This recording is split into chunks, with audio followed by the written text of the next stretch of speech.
Labą dieną. Nu ką, pavasaris jau baigia įpusėt. Žiūrėk, reikės ir bulves sodinti. Nu ką, sodinimui reikia bent jau vagotuvą. Nu, bulves sodinimui čia biškį per didelį prabangą. Pasakyti, pramoniniams ūkiams. Nu va, vagotuvas. Tokį va turim. Buvau aš jį suvirinęs, pagaminęs jau daugiau kaip prieš 20 metų. Na, jis iki šiol puikiai veikia, 5 vagos. Čia dar galėdavo užsidėti tokį priedą. Kaip buldozeriuką atsisėsdavo 5 žmonės su krepšiais, dar ir pasodindavo. Nu, pakankamai puikiai. Nu, bet, sakykime, laiks bėga, vis tiek įvyksta pokyčiai. Ir dabar jis yra jau, nu, kaip ir per didelis. Nu, ir tas bulvių sodinims čia labiau ne tiek būtinybė jau dabar gaunas, kaip hobis. Nu, ir sukonstravom mažesnį prie japoniško traktoriuko.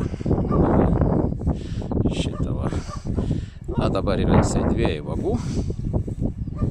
Nu, pilnai užtenka. Nu, ir vat šįryt surinkau. Nu, čia, kaip sak, žiemą pabiškį pakonstravau iš senų gelžgalių.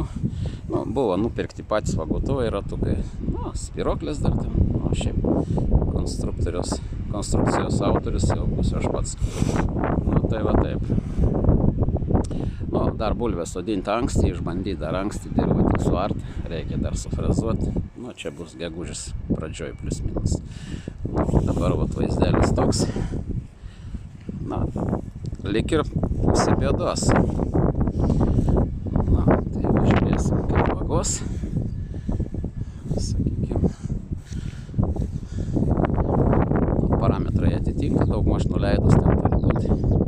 Pats, reiškia, ratukai panašiai 5 cm aukščiau už pačius nuragus. Nu, kaip ir atitinka viskas. Nu, tai matysim. Taip. Nu, laukia dar nešilta, nors jau pasisuk pietinis vėjas, bet biškį taip, kaip pasakyti, šaltoka, reikės lysti atgal į trobesį. Na, ten, kaip sak, trobesyje irgi darbų yra. Na, tai va tiek.